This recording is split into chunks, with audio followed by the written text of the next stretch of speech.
My name is Emily Carter, and I'm 27 years old.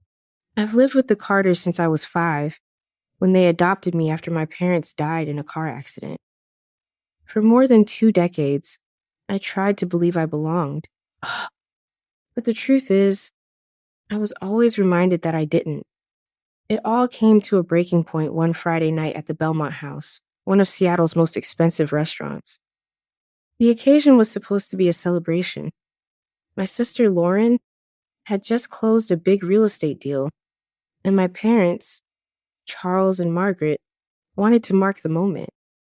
Yet inside, it felt like I was fading, like I was never truly part of this family. My brother Daniel was there too, along with Lauren's husband, and at the far end of the table sat Grandma Evelyn, my mother's mother, the only person who ever made me feel like I mattered. When I walked in, the table was already buzzing with laughter. Lauren spotted me and smirked, her voice cutting through the air like a knife. "Emily," she said loudly enough for the whole dining room to hear, "this table's for family. Why don't you find another one?" The words stung like a slap, echoing in my mind. A few diners turned their heads, their gazes sharp and judgmental. My face burned with humiliation. "Lauren, that's enough," I said quietly, trying to keep my voice steady, even as my heart felt like it was shattering inside my chest. "Oh, don't be so sensitive," my mother chimed in, her hand waving dismissively like she was trying to brush away a pesky fly. "You know how your sister jokes." But it wasn't a joke. It never was. I sat down anyway, forcing a smile that felt so heavy even as the humiliation sank deep into my chest. The evening unfolded just like every other night. Lauren bragged about her shiny new Mercedes, and Daniel talked about his promotion at the bank, his voice filled with pride. My parents beamed, their faces glowing with joy, asking questions, offering congratulations. And when I finally mustered the courage to mention that I just landed a $50,000 design contract, the biggest of my career, my mother interrupted me, cutting my words off like a lifeline slipping away. It felt like the weight of the world was pressing down, and I was drowning in the silence that followed. "That's nice, dear," she said, her voice echoing with a hollow sweetness as she turned back to Daniel. "Now, tell us more about that bonus." I felt my words catch in my throat, and my gaze fell to the tablecloth, a fabric that suddenly felt like a heavy weight pressing down on me. This was my role, the outsider, the charity case, the one they kept around to soothe their own egos. By the time dessert was over, I was numb, a shell of myself, just drifting through this painful facade. Then the waiter appeared, and my heart sank as he placed the leather folder directly in front of me. I frowned, confusion mingling with dread. "What's this?" Lauren's laugh pierced the air, sharp and cutting. "Didn't we mention you're paying tonight? Consider it your contribution to the family." My stomach dropped, a hollow pit forming as the weight of her words settled in. It felt like the ground beneath me was, "What?" I whispered, my voice barely a breath. "You just told us about that big client," she said, her sweetness cutting through the fog of my despair. $50,000. This is nothing to you." I opened the folder, and my world blurred around me. $3,270. They'd indulged in the finest wines, the most sumptuous steaks, succulent lobster tails. Daniel had even splurged on 3 desserts, just because he could. "I can't afford this," I murmured, a weight of hopelessness settling in my chest. "Of course you can," my father replied, his voice firm, an anchor in this storm of emotion. "Don't make a scene." My hands shook as I retrieved my credit card, each tremble a reminder of my fragile state. The waiter whisked it away, and I forced myself to sip my water, trying to mask the devastation that was slowly breaking me apart inside. When the receipt came back, I signed with fingers that felt so numb, as if they were detached from my body. $3,270, the price I paid for the privilege of being humiliated by those who were supposed to love me. "Well, that was lovely," my mother said, dabbing her lips as if everything was just fine. "Same time next month?" Next month. They expected this to become a regular thing, like a cruel routine I couldn't escape. I opened my mouth to protest, to finally say enough is enough, but then, A voice cut through the chatter, slicing through the despair. Just a moment, please. The entire table fell silent, the weight of her presence palpable. It was Grandma Evelyn. At 78, she still commanded attention, her silver hair perfectly styled, her posture so straight it seemed to pierce through the gloom that surrounded us. What a painful scene this was, where love felt so distant and heavy. She had been quiet all evening, and yet now her eyes, they held a strength, a fierce light I'd never witnessed before. Please, sit down, she said gently, her voice a soft whisper yet firm enough that even my father obeyed. I've watched this family for years, she continued, her voice calm, steady, like the last flicker of hope before darkness descends. I've seen how Emily has been treated. Mother, really? Margaret started, her voice trembling. Let me finish, Evelyn interjected, her tone resolute but not unkind. My mother, she fell silent, the weight of her words hanging heavy in the air. I'm 78 years old, she said, her voice thick with emotion. And lately, I've been thinking about my legacy, about what I want to leave behind, and who truly deserves it. It felt like a moment suspended in time, full of unspoken truths and aching hearts. About where my money should go when I'm gone? The table went still, like a moment frozen in time. My father's fork clinked against his plate, echoing through the silence. Lauren's smug smile, it faltered, like a candle flickering in a storm. We all know how this works, Evelyn said, her voice trembling. The bulk of my estate goes to Margaret, then divided among the grandchildren. That's what the current will says. Lauren's eyes, they lit up with greed, a spark in the darkness. She'd been counting on that inheritance for years, clinging to it like a lifeline. But I've had my lawyer draw up a new will, Evelyn said, pulling an envelope from her purse, a heavy weight of change. Signed and notarized yesterday. You can't be serious, Daniel said, his voice cracking. You're changing your will? Because of what, a silly joke? A joke? Evelyn's laugh was bitter, filled with the weight of unspoken sorrow. You think being unkind is a joke? You really believe making someone feel small is entertaining? Lauren shifted uneasily, her eyes darting away. We were just having fun, she said, her voice barely a whisper. Fun? Evelyn repeated softly, her words hanging in the air like a heavy weight. For years you've left Emily out, treated her unfairly, and tonight you embarrassed her in front of everyone, made her pay for your meal. That isn't fun. That's hurtful. With a heavy heart, she walked around the table. Her presence felt like a gentle but firm reminder of the truth. Standing beside me, she rested her hand on my shoulder, a soft touch that felt both warm and heartbreaking. Emily is the only one in this family who has shown real strength. She's worked so hard for everything she has. She's kind, talented, and resilient, even when it seems like everything is trying to crush her spirit. So here's what's going to happen, Evelyn said, her voice trembling but gaining a quiet strength. My entire estate, every dollar, every property, every investment is going to Emily. The shock rippled through the room like a cold wave. What? Lauren shrieked, her voice cracking with disbelief. You can't do that. This isn't fair. Daniel slammed his hand on the table, frustration spilling out. Mother, think about what you're saying, Margaret pleaded, her voice shaky. You're talking about millions of dollars. Emily isn't even really family. The weight of the moment hung heavy in the air, and the sadness of it all felt unbearable. Stop! Evelyn's voice pierced the suffocating chaos, echoing like a haunting melody in my mind. Emily is more family than any of you have ever been. She's earned this not through blood, but through character. I felt frozen, trapped in a moment I couldn't comprehend, as if time itself had come to a standstill. Millions of dollars. My grandmother's entire fortune. It felt impossible, unreal, like a cruel joke played by fate. You're being manipulated, my father said, desperation lacing his voice, a plea that hung heavy in the air. Emily must have done something. Emily has done nothing but survive your cruelty, Evelyn snapped, her words sharp and cutting, like shards of glass. And that ends tonight.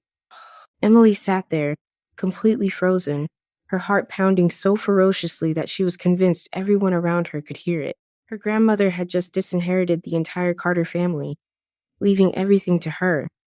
And in that moment, time felt like it had stopped. No one moved, and then chaos erupted.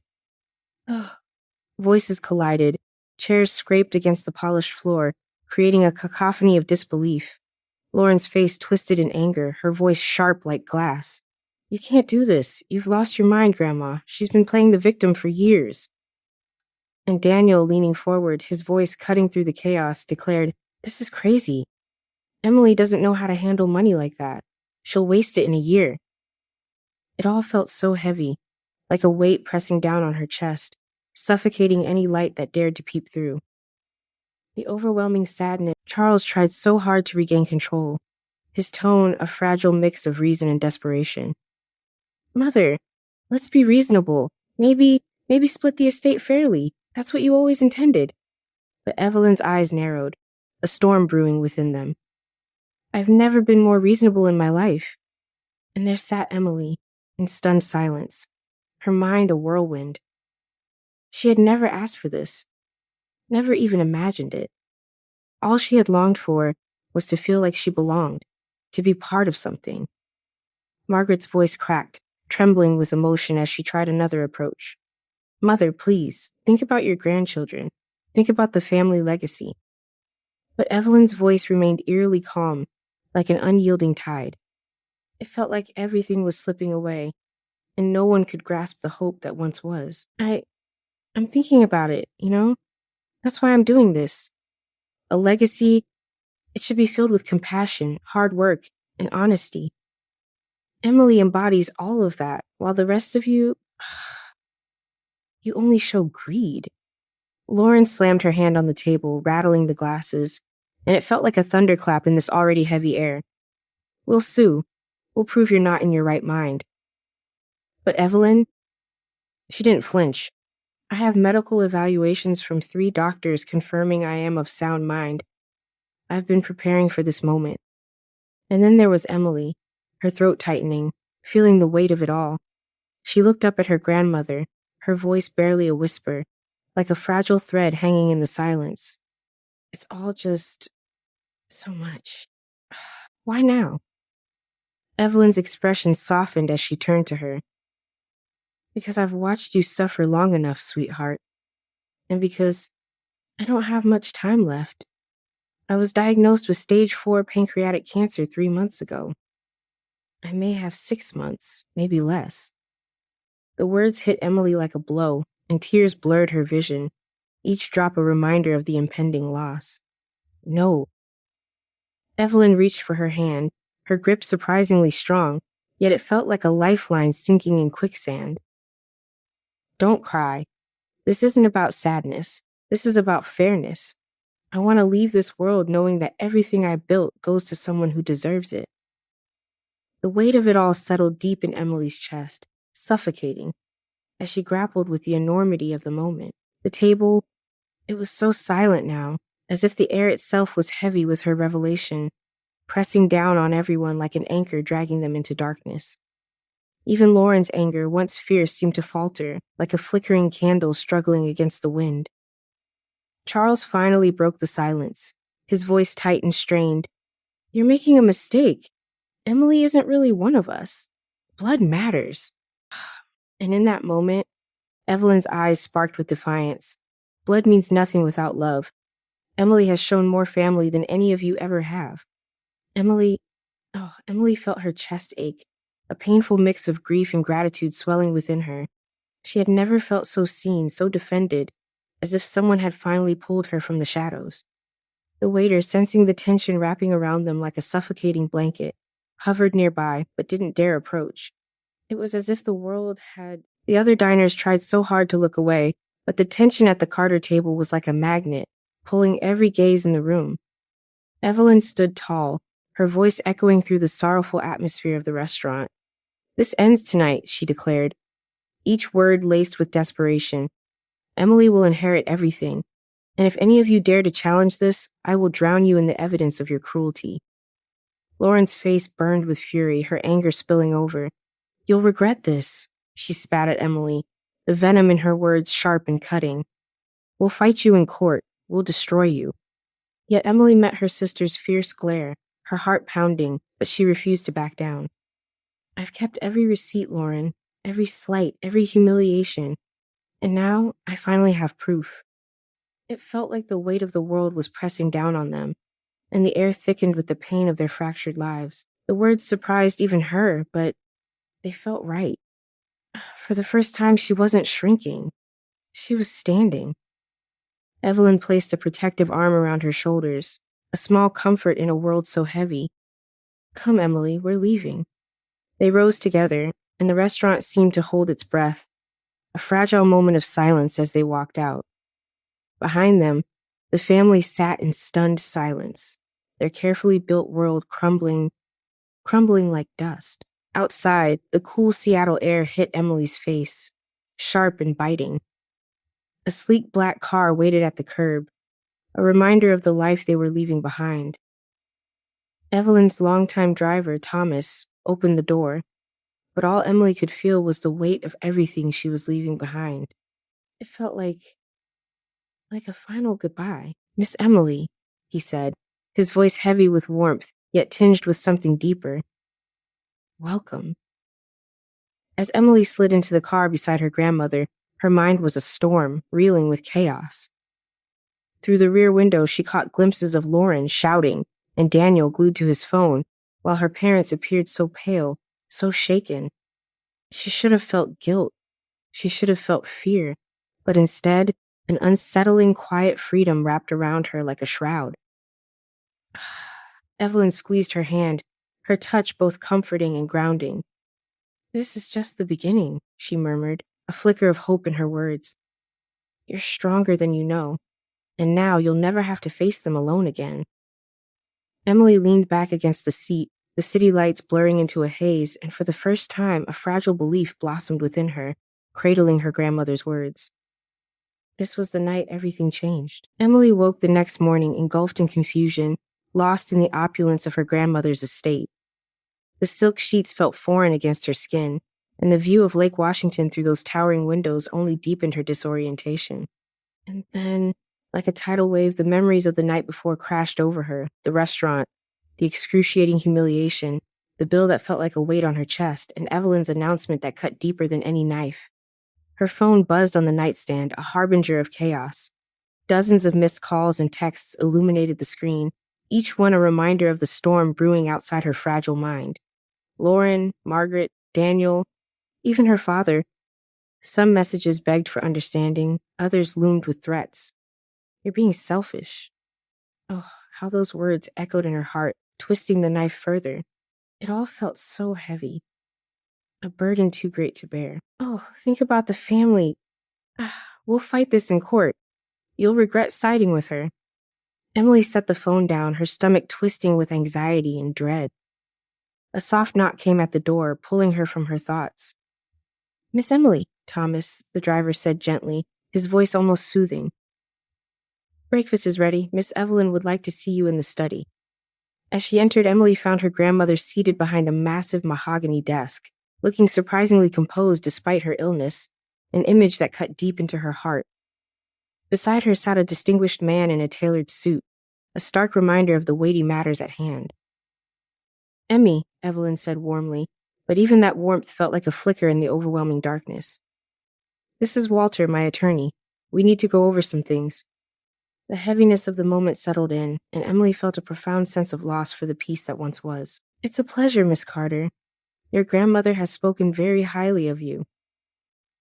"Your grandmother has established a trust. The estate includes properties, investments, and liquid assets. Effective immediately, you'll have access to certain accounts to ensure your security." "Effective immediately?" "Yes," he said softly. $500,000 has been set aside for your personal use, while the rest of the trust is finalized." Her head spun like a whirlwind of despair. $500,000 available now, but it felt like a cruel joke. She had never seen more than a few thousand in her account at once. Evelyn leaned forward, her gaze piercing through the shadows of doubt. Emily, you must understand something, dear. Your family, they will not accept this quietly. They will rise against you. They will try to tarnish your spirit. They will stop at nothing to make you question your worth. Emily swallowed hard, the weight of uncertainty heavy in her chest. What can they actually do? Walter's expression remained calm, but the seriousness of it cut deep. Legally, not much. The will is airtight like a fortress of truth. We have medical evaluations proving your grandmother's sound mind. But the emotional storm was brewing, and it felt like a dark cloud would never lift. But they can drag it out in court, create negative publicity, and make your life so difficult. Evelyn's voice softened, like a whisper through the storm. That's why we must be prepared. And there's something else you need to know. She pulled a folder from her desk drawer, sliding it across the table with trembling hands. Emily opened it, her eyes scanning the bank statements and transfer records, and her breath caught in her throat. What is this? When your parents adopted you, Evelyn explained, they received a large sum of money, a trust your birth parents had set aside for your care. It's like the weight of the world just crashed down, and all I can feel is the heaviness of it all. $750,000. It was meant to cover your education, your needs, your future. Emily's hands trembled as she flipped through the documents, each page a reminder of what was lost. The money, it was gone. Spent on vacations, private schools, cars, and luxurious lives for Lauren and Daniel. They used it all. The weight of betrayal crushed her as she realized they spent everything that was meant for me. Yes, Evelyn replied, her voice barely above a whisper. I only discovered this 2 years ago. With interest, they owe you over $2 million. How could this be? A future built on promises, now just ashes. Emily's chest tightened, a weight pressing down on her heart. All those years, those endless years of hearing there wasn't money for her tuition, her dreams, or even the simplest support. And all along, the money had been right there, waiting for her. Her money. Her phone buzzed again, pulling her from the depths of despair. This time, it was her father. Evelyn nodded, her eyes full of understanding. Answer it. Put it on speaker. Emily's hand trembled, betraying her anxiety as she accepted the call. Hello? Emily. Charles's voice came through, urgent and almost panicked, like he was drowning in his own worry. We need to talk. Your grandmother isn't thinking clearly. She's sick. She doesn't know what she's doing. She seems perfectly clear to me, Emily replied, fighting to keep her voice steady, even as the tremors of uncertainty rippled through her. Oh, this is just... It's utterly insane, Margaret interjected, her voice trembling with despair. You can't really believe you deserve her entire fortune. We raised you. We sacrificed everything for you. Emily's anger ignited, like a flame in the dark. Everything? You gave me nothing but hand-me-downs and student loans, while you wasted my trust fund on Lauren's private school and Daniel's car. You stole from me. A heavy silence fell, suffocating the air. Then Charles, with a hint of desperation, murmured, Those records don't tell the whole story. Bank records don't lie, Emily shot back, her voice unwavering yet filled with sorrow. But you both do. Margaret's voice cracked, rising in panic. You're being so ungrateful. Oh, the weight of it all. We gave you a home. You gave me a prison, Emily said, her voice trembling but resolute. And you made me pay for it every single day. Evelyn reached over, squeezing her hand, her eyes shimmering with pride. Walter leaned in closer. Emily, you hold all the cards now. They have no legal ground to stand on, but they will try anyway. You need to be ready. Emily nodded slowly, her heart racing in her chest. For the first time in her life, she felt a flicker of power. She had proof, she had support, and her grandmother was right there beside her. This wasn't just about money anymore. It was about truth. It was about justice. Emily barely slept that night. Every time she closed her eyes, the haunting images of Lauren's furious face and Daniel's clenched jaw invaded her thoughts, accompanied by her mother's desperate protests. But amidst this chaos, there was a flicker of solace. Her grandmother's steady gaze, the warmth of her hand, the strength in her voice. That comforting image, it carried her through the storm, like a fragile lifeline in a sea of despair. By morning, the storm had grown louder, almost deafening. News vans lined the street outside Evelyn's estate, as if the world had turned against her. Somehow, word had leaked about the will.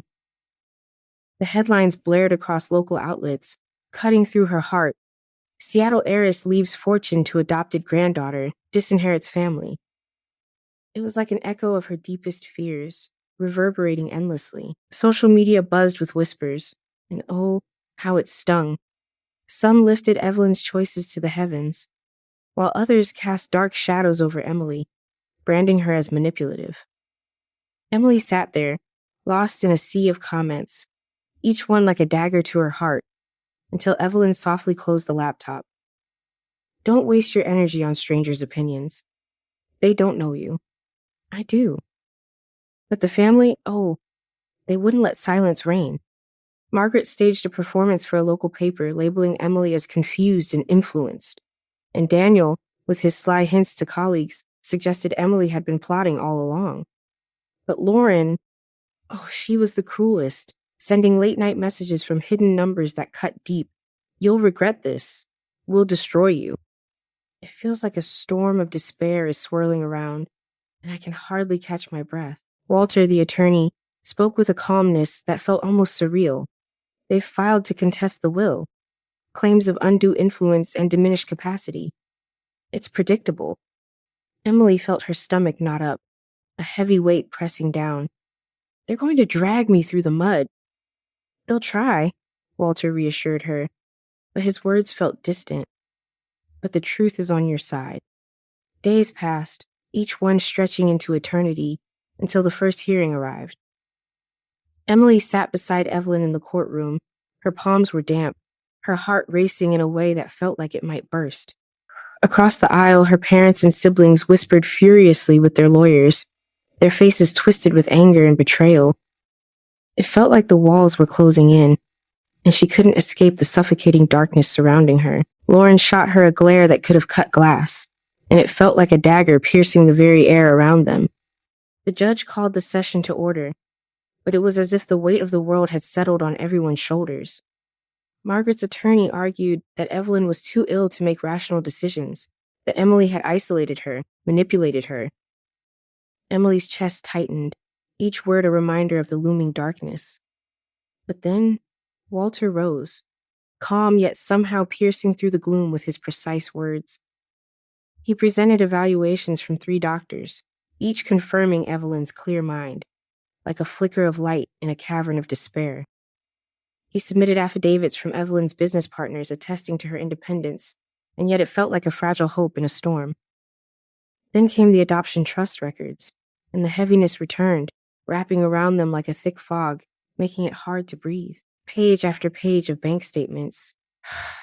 They revealed how the $750,000 meant for Emily's care had vanished into vacations, tuition, and luxury cars. The courtroom, it murmured with disbelief. Margaret's face, it drained of color, like all hope was lost. The judge's gavel struck down, echoing the finality of it all. This matter will proceed to probate, he said, but the weight of the evidence, it strongly supports the amended will. Contesting parties are advised to consider their positions carefully. Outside the courthouse, reporters swarmed like vultures. Microphones thrust forward, cameras flashing blindingly. Emily froze, her world collapsing around her, but Evelyn, she squeezed her hand, a fragile lifeline in the storm of despair. One statement, she whispered, her voice trembling. Emily took a breath, as if gathering the fragile pieces of her heart. I never asked for money. All I ever wanted was to be treated like family. Last week, I was handed a $3,270 bill for a dinner I didn't order. I paid it, but I also kept the receipt. That receipt is proof of how I've been treated my whole life. My grandmother saw the truth. That's all I have to say. The clip aired that night, replayed across networks. Some viewers sneered, but many saw the quiet dignity in her words. For the first time, Emily wasn't invisible. Back at the estate, Evelyn grew weaker, and the weight of it all felt unbearable. Some days she barely left her bed, and yet her mind remained razor sharp, cutting through the fog of despair. Hours melted away with Emily by her side as she poured out her wisdom about businesses, investments, and the heavy responsibilities waiting to be inherited. "You'll make mistakes," she said softly, her voice a whisper in the dim light of the evening. "But you'll learn. You're stronger than you think." Emily nodded, tears shimmering in her eyes like fragile jewels. "I don't know if I can do this without you." How the weight of those words hung in the air. "You can," Evelyn whispered, her voice a soothing balm. "Because you already are." And then, weeks later, the world shifted. Evelyn passed peacefully in her sleep, leaving behind a haunting silence. The house stood still, the lake outside a mournful gray. Emily sat by the window, her grief a steady, deep ache as she wasn't alone anymore. She had her grandmother's legacy, her guidance, her love. But the weight of it all feels so heavy. The probate court upheld the will, and yet the echoes of the past linger painfully. The contest collapsed under the weight of evidence, like a house of cards tumbling down. Margaret and Charles, they faced a civil suit for misusing the adoption trust. How could it come to this? And Lauren and Daniel, they just retreated into silence, as if words could no longer express their sorrow. Emily didn't celebrate, she didn't gloat. No, she simply moved forward, but it feels like moving through thick fog, each step heavy with unspoken grief. It's a bittersweet journey, and I wonder if she finds any solace in this relentless ache. She expanded her design business, and it felt like a small victory in a world that often felt so dark. She funded scholarships for adopted children, trying to bring a flicker of hope to those in need. Yet the weight of her past clung to her. She built a foundation in Evelyn's name, a beautiful tribute, but still, there was that nagging ache inside. And in her desk drawer, she kept the restaurant receipt, not as a trophy, not as revenge, but as a reminder. A reminder of the night she was humiliated, the night she paid for everyone else's greed, and the night her grandmother stood up and said, "Enough." It was the night everything changed, but the shadows of that moment still haunt her, reminding her of the pain that lingers like an unwelcome guest.